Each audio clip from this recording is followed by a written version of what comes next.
Halo teman-teman semua, jumpa lagi di podcast bersama Ikatan Wajib Pajak Indonesia. Halo Pak Rito, masih semangat hari ini Ya, Pak. selalu semangat Mas. Luar Bersama Pak Roy biasa. harus semangat terus ini Mas. Oke, Pak Rito semangat terus ya. Dan hari ini kita masih mengundang Pak Rey bersama kita teman-teman ya. Kali ini IWPI akan membahas mengenai judicial review nih. Nah, jadi ada Ya, pengujian uji material terhadap peraturan di bawah undang-undang nih Pak. Nah, bagaimana nih ya, Pak? Ceritanya ya, nih Pak. ya. Ini Mas Awan. Jadi kita dari WP ini mengajukan ini Pak ya, judicial review ke Mahkamah Agung karena ini adalah peraturan undang-undang di bawah undang-undang terhadap undang-undang. Jadi ini peraturan Menteri Keuangan terhadap undang-undang gitu Mas Awan. Jadi Hmm. PMK-nya ini terkait dengan dasarnya Kortek Mas. Jadi PMK-nya kan terkait dengan sistem informasi administrasi perpajakan (SIAP) itu Mas Awan. Hmm. Sistem inti administrasi perpajakan Mas ya. Hmm. Sistem ini saya share ini Mas materinya. Hmm. Apa yang Bapak permasalahkan? Jadi ini Mas nanti kita lihat di sini Mas. Hmm. Eh, Nah, ini Mas, ini judul review PMK 81 tahun 2024. Nah, nanti Mas Awan bisa lihat ininya Mas. Nah, ini Mas. Hmm. Ini ada 13 dokumen lampirannya. Nah, ini Hmm. permohonan pengujian. Ini Mas ya. Peraturan Menteri Keuangan nomor 81 tahun 2024 tentang ketentuan perpajakan dalam rangka pelaksanaan sistem inti administrasi perpajakan (SIAP). Nah, ini Hmm. pemohonnya adalah ini Mas, saya Ketua Umum IWPI, termohonnya Menteri Keuangan. Hmm. Nah, latar belakangnya, PMK nomor 81 tahun 2024 mewajibkan penggunaan sistem SIAP atau Kortek bagi seluruh wajib pajak. Sistem ini belum berjalan optimal sejak diberlakukan 1 Januari 2025. Banyak wajib pajak mengalami kesulitan pelaporan dan pembayaran pajak. Frase Hmm. sistem ini administrasi perpajakan tidak ditemukan dalam UU KUP, Ketentuan Hmm. Umum dan Tata Cara Perpajakan. Hmm. Terus pasal 1 ayat 3 dasar permohonannya Mas ya, Indonesia adalah negara Hmm. hukum. Nah, terus Undang-Undang nomor 6 1983 Hmm. ini Jo nomor 16 tahun 2009. Nah, ini masih banyak lagi Mas ya, tidak mengatur tentang sistem inti administrasi perpajakan. Putusan Mahkamah Agung sebelumnya, pengujian terhadap peraturan di bawah undang-undang dimungkinkan jika bertentangan dengan UU yang lebih tinggi. Keterlambatan dalam ini Mas, kerugian konstitusional wajib pajak ini Mas. Hmm. Mengalami keterlambatan dalam pelaporan SPT, masa PPh satu unifikasi dan BPN, gagal akses sistem, error aplikasi, gangguan teknis lainnya. Tidak ada mekanisme pemulihan atau pembebasan sanksi administrasi yang jelas. Kewajiban perpajakan menjadi beban berlebih akibat gangguan sistem ini Mas, sistem pemerintah Kortek tersebut. Hmm. Argumentasi hukum, PMK 81 2024 melebihi delegasi kewenangan karena menciptakan entitas hukum baru, yaitu frase sistem inti administrasi perpajakan atau Kortek. Penerapan Hmm. SIAP tanpa dasar hukum dalam UU KUP melanggar asas legalitas. Sistem yang tidak siap secara teknologi bertentangan dengan asas kepastian hukum dan keadilan bagi wajib pajak. Hmm. Nah, buat itu permohonan, ini Mas, IWPI memohon kepada Mahkamah Agung untuk menyatakan bahwa PMK nomor 81 tahun 2024 bertentangan dengan Undang-Undang KUP, menyatakan PMK tersebut tidak sah dan tidak berlaku umum, memerintahkan Menteri Keuangan mencabut dan merevisi PMK dimaksud. Harapan dari WPI, kembalikan sistem pelaporan ke aplikasi sebelumnya sampai Kortek siap secara teknologi, libatkan wajib pajak dan organisasi masyarakat sipil dalam evaluasi sistem perpajakan. Jaminan tidak ada sanksi administratif selama masa transisi Kortek. Audit publik terhadap pengadaan dan implementasi sistem Kortek.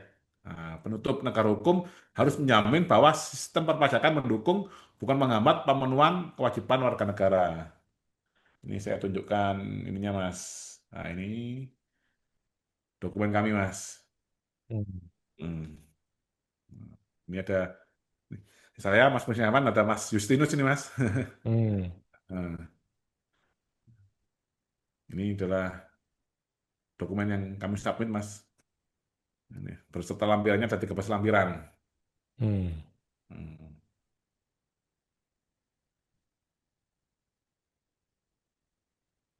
Seperti itu Mas. Oke, jadi menurut kita-kita ya IBPI bahwa PMK satu ini sejak lahir aja udah salah, sudah cacat, bahkan dia tidak punya cantolan undang-undang ya. Persiap itu sendiri adalah sebuah barang baru yang tidak ada di undang-undang. Di Undang-Undang KUP itu tidak ada istilah itu Mas.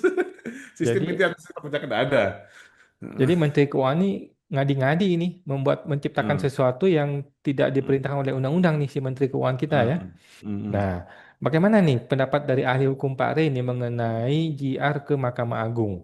Mungkin Pak Rey bisa lebih dimulai dari pemahaman hukum bagaimana sih JR prosedur JR itu kenapa mesti ke Mahkamah Agung, kenapa nggak ke Mahkamah Konstitusi dan sebagainya. Silakan Pak Rey. Masih ke mute Pak Rey. Terima kasih Pak Awan, terima kasih Pak Rinto. Jadi Hmm. kalau kita bicara negara hukum, memang isinya pasti upaya hukum Pak Awan ya. Ya. Nah, jadi kalau kita mengajukan upaya hukum, jangan dimaknai bahwa wajib pajak atau warga negara itu membangkang kepada penguasa. Kita harus sepakat dulu ini. Ya, jadi jangan dikit-dikit kalau ada WP mengajukan upaya hukum, wah ini WP-nya membangkang gitu ya. Atau WP-nya ini ngelawan penguasa yang sah gitu ya. Ya, ya. Jadi di negara hukum itu, upaya hukum itu ya seperti orang makan siang saja 3 kali sehari. Oh. Ya, makanya konstitusi mengatakan negara Indonesia adalah negara hukum. Ya, Hmm. artinya apa? Artinya konflik hukum, sengketa hukum, upaya hukum itu adalah makanan sehari-hari. Hmm. Ya, bukan sesuatu yang luar biasa. Jadi kami agak sedikit kaget ketika mengetahui wajib pajak menempuh upaya hukum itu dianggap pembangkangan. Ya. Bahkan diminta oleh beberapa fiskus ya untuk mencabut upaya hukum Hmm. ya.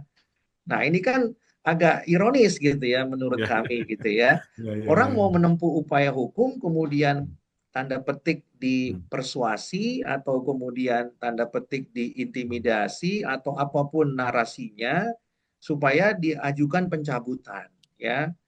Nah, cilakanya ketika diajukan pencabutan ternyata nggak diperkenankan juga gitu ya. Nah, ini kan persoalan gitu ya. Jadi kita harus terbiasa dulu nih. Hmm. Jangan sampai Pak Rinto Pak Awan kita bicara negara hukum tapi nggak ngerti apa sih isinya negara hukum gitu ya. Baru mengajukan gugatan ya, udah diminta dicabut ya, udah di tanda di apa kata kalau istilah orang sudah diduga lah ya, diintimidasi, kemudian Hmm. Dituduh juga minta-minta. ini Pak Rem, melawan negara Pak. Itu yang saya alami Pak awal-awal. Nah, ya Hmm. kan? Apa sih definisi melawan negara kan begitu ya? Nanti beda Iya, lagi. Apakah iya, sama dengan makar gitu? Masa iya. menempuh upaya hukum sama dengan makar gitu kan? Ya, jadi kita harus paham dulu nih ya, gitu. Jadi eh, saya mau sampaikan kepada Pak Rito dan Pak Wan dan juga pemirsa bahwa kalau kita menempuh upaya hukum itu tadi saya katakan seperti orang ya makan saja sehari 3 kali atau bahkan lebih dalam sehari itu hal yang biasa gitu ya. Jadi jangan dimaknai yang lain-lain, udah itu dimaknai sebagai hal yang biasa saja gitu ya. Tidak usah dipolitisir, tidak usah dilebih-lebihkan ya, apalagi direkayasa ya. Ya, karena sudah Jadi ini Pak ya, kalau pasal 1 ayat 3 Pak ya. Hmm. betul, ya. Nah, kita sepakat dulu itu. Kalau kita nggak sepakat, ya mari kita sama-sama ganti konstitusi kita melalui Ya. amandemen kelima.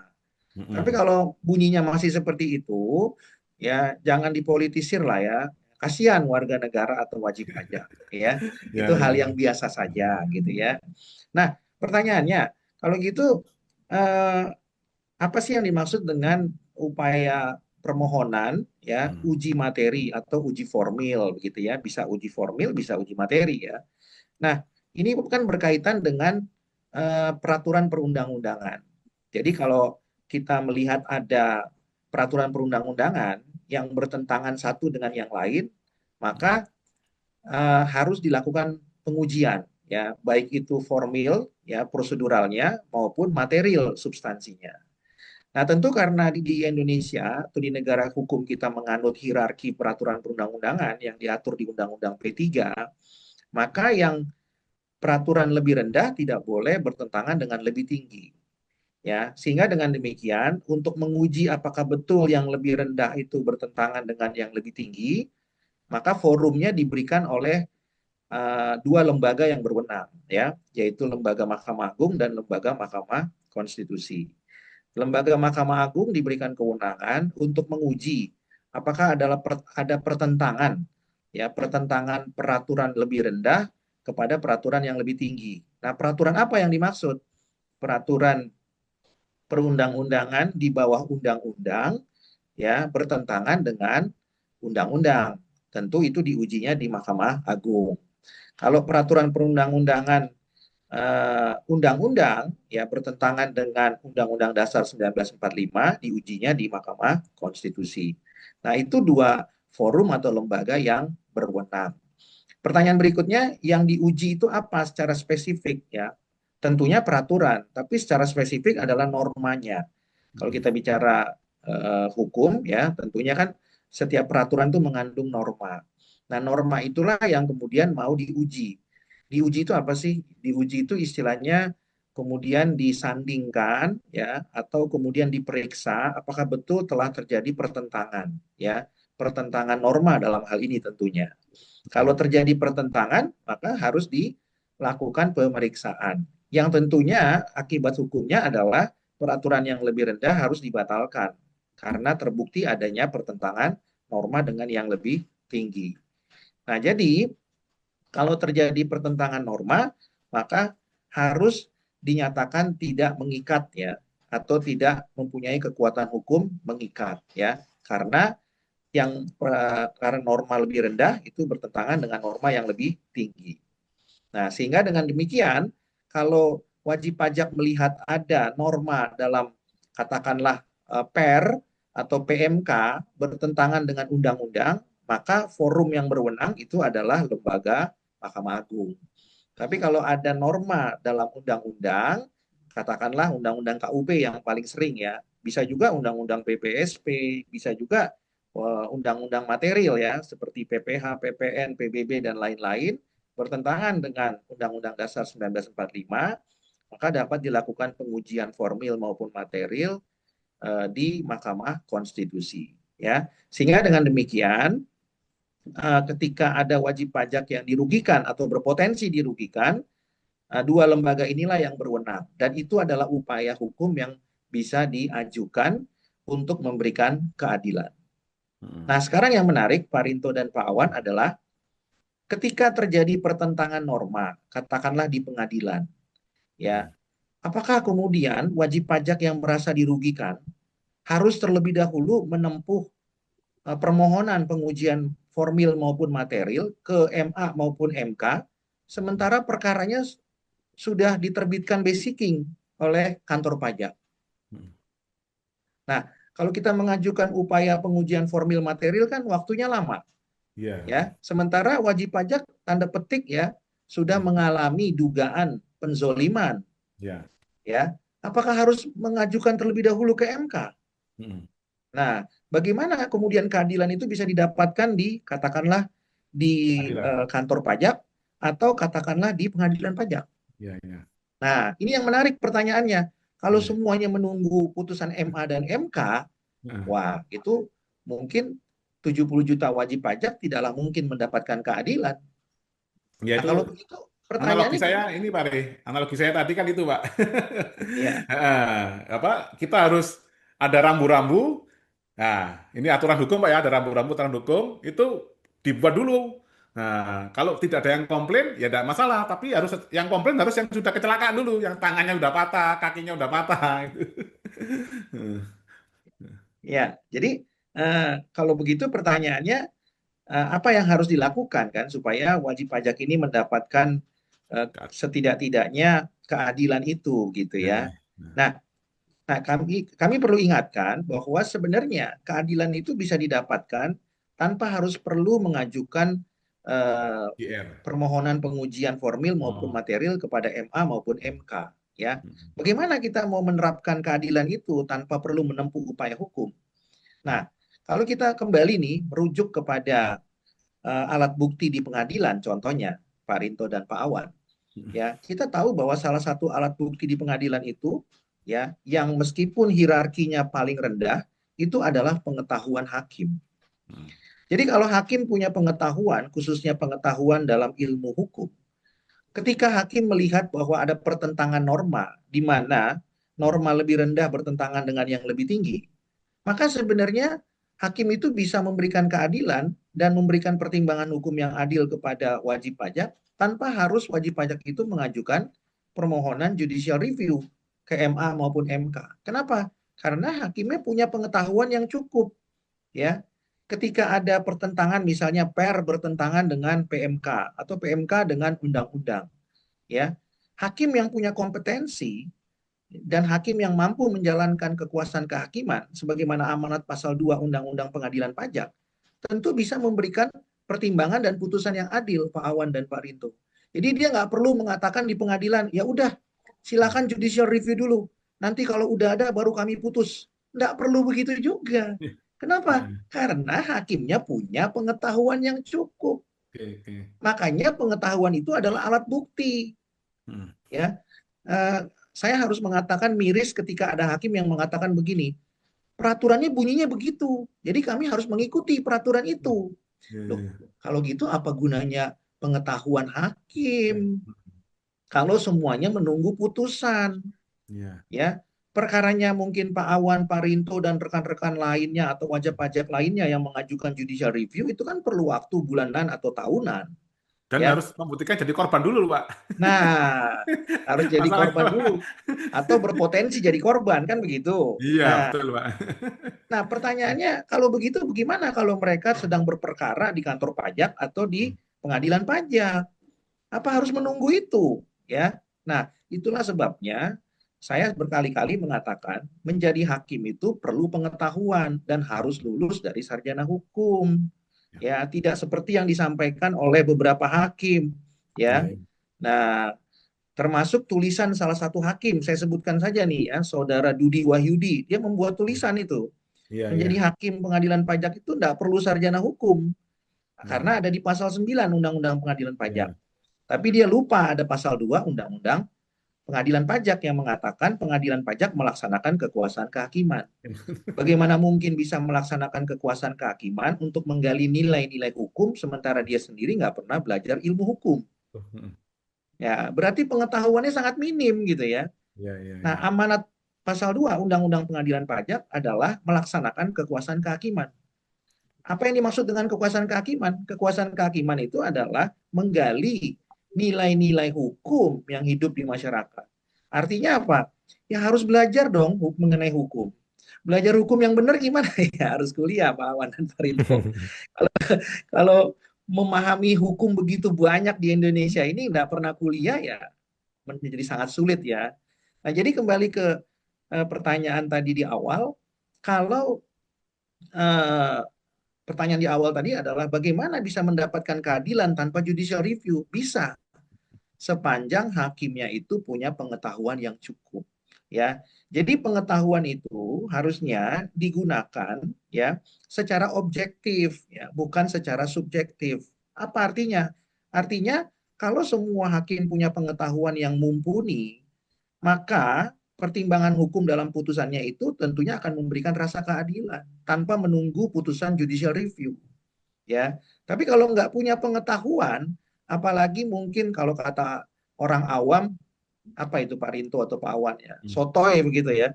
Nah, kalau kata orang awam sotoy tapi tidak punya pengetahuan, tidak ada Hmm. kompetensi, Hmm. tentunya kan pertimbangan hukumnya akan jauh dari rasa keadilan. Nah, disinilah kemudian alat bukti yang nomor 5 itu, pengetahuan hakim itu bisa diterapkan, ya.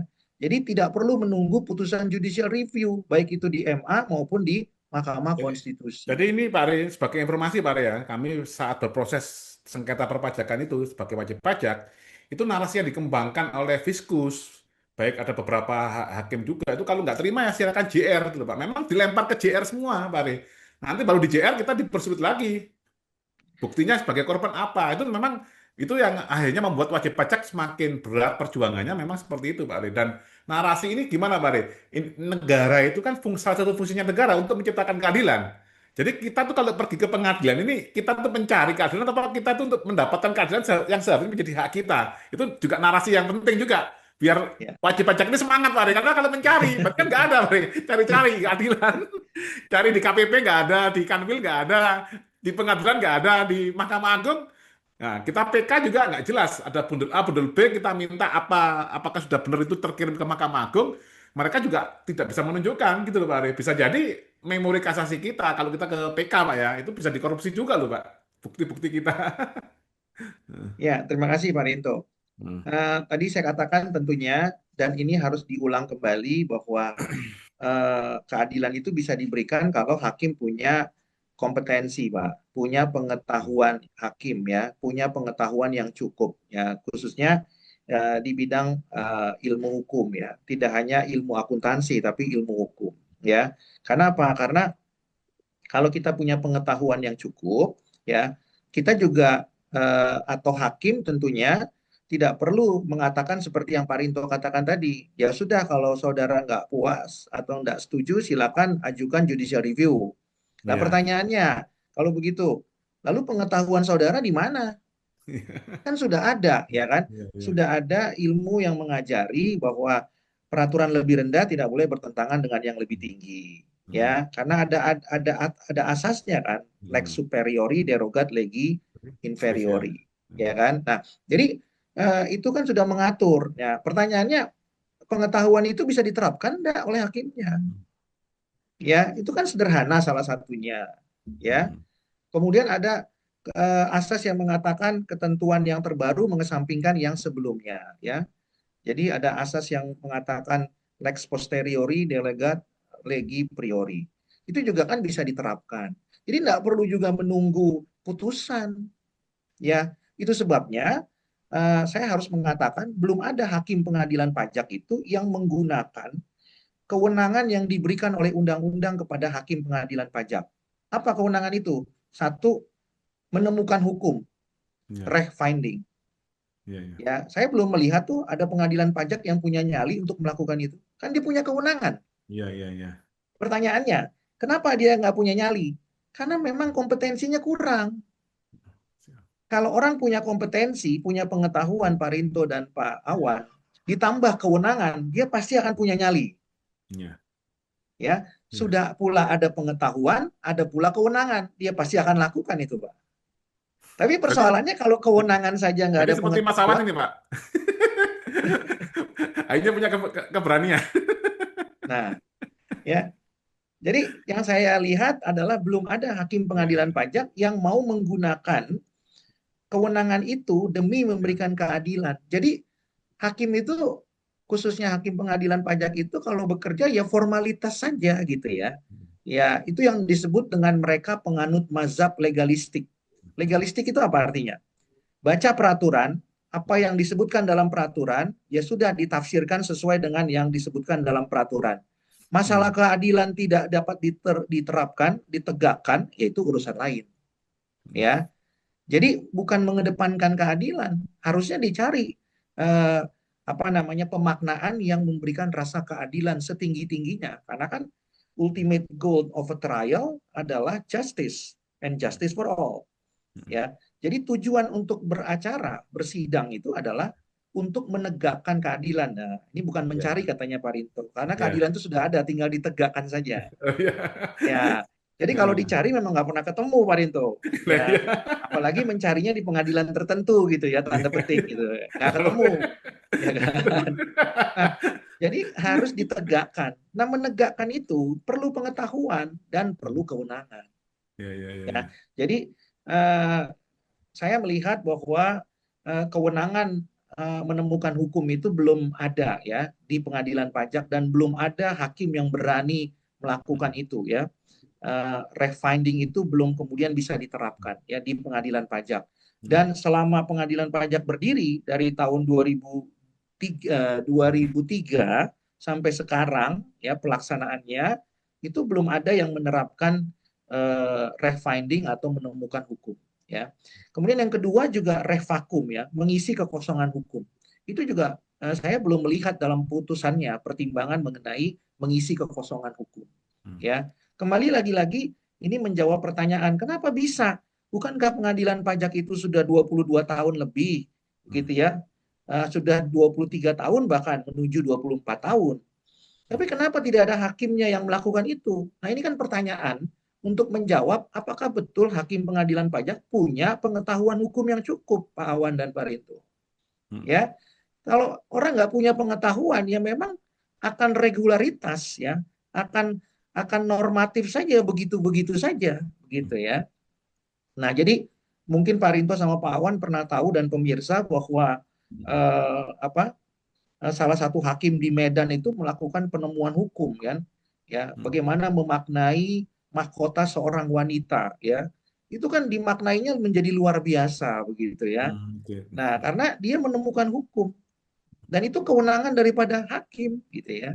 Nah, kalau di pengadilan pajak ini saya belum pernah melihatnya. Jadi kembali lagi jawaban mengenai yang sering disampaikan tadi Pak Rinto, kalau enggak puas, kalau enggak setuju, silakan judicial review. Nah, itu membuktikan bahwa hakim kurang punya pengetahuan, ya, kurang punya kompetensi, ya. Dan tentu disarankan kepada hakim-hakim itu untuk terus menggali nilai-nilai hukum dengan cara belajar, ya. Ya, jadi belajarlah kalau bisa ya kuliah lagi, tapi kuliah juga jangan sekedar hanya teori, tapi juga perlu praktek yang apa ya, yang mempunyai spektrum yang lebih luas ya penerapan hukumnya, ya. Jadi jangan sempit begitu ya. Nah, tentu banyak cara yang bisa dilakukan lah ya. Bisa berdiskusi, bisa mengajar, bisa mengikuti diskusi publik begitu ya. Jadi nggak usah juga apa namanya ya, ada yang mengatakan karena hakim jadi kemudian terbelenggu gitu ya dari kegiatan-kegiatan yang sebenarnya tujuannya untuk menambah kompetensi atau pengetahuan hakim itu sendiri ya. Ya, sebenarnya banyak cara begitu ya supaya tidak menjadi katak dalam tempurung. Begitu Pak Rinto dan Pak Wan. Oke, siap. Terima kasih. Luar biasa Pak Rey ya informasinya. Mudah-mudahan Pak Rinto segera kita nantikan bagaimana hasil dari judicial review-nya kepada Mahkamah Agung ya. Kalau sampai ini PMK batal, waduh, Pak Purbaya bisa lebih Sebagai pusing informasi lagi Mas ini. Awan, sebelum menutup ini, kalau di Mahkamah Agung ini lebih tidak transparan, Pak Ari, Pak Awan. Jadi bahkan GR-nya harus bayar, Pak Ari, bayar 1,2 juta kemarin kita. Sampai sekarang statusnya tidak jelas. Kita nggak keluar nomor perkara, kita harus seperti apa. Hukum acaranya nggak jelas. Kalau di MK kita coba kemarin langsung jelas. Ada pemanggilan sekian hari seperti itu. Oke. Ya, begitulah Mahkamah Agung ya. Mudah-mudahan bisa diperbaiki ya. Mungkin kalau nggak ngerti tim IT-nya bisa panggil PT Haryon ya untuk bantuin tim IT-nya. Oke, baik. Makasih Pak Rinto dan Pak Rey. Kita jumpa lagi Pak di podcast berikutnya Pak. Makasih Pak. Ya, Ya, Mari. terima kasih. sama-sama.